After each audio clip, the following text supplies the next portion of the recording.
I'll just show you how to pair a mobile to the Bluetooth audio system in this 2017 Citroen DS3. First thing we do is make sure Bluetooth is on, and then we're watching out at the bottom here. But over to the system, you see DS has already come up.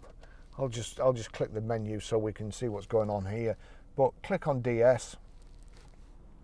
It's now thinking about it. The screen's changed. If you want to accept pairing with Barry's iPhone 11, check that the following code is displayed above: 050402, 05042, 402, yeah, pair, and also accept there. Do you want your contacts and favourites to sync? I don't, I won't be using the car again, but you would, so you'd click yes. And that should be done. Let me see. I do have rather a lot paired here. Where's it gone? DS there, connected.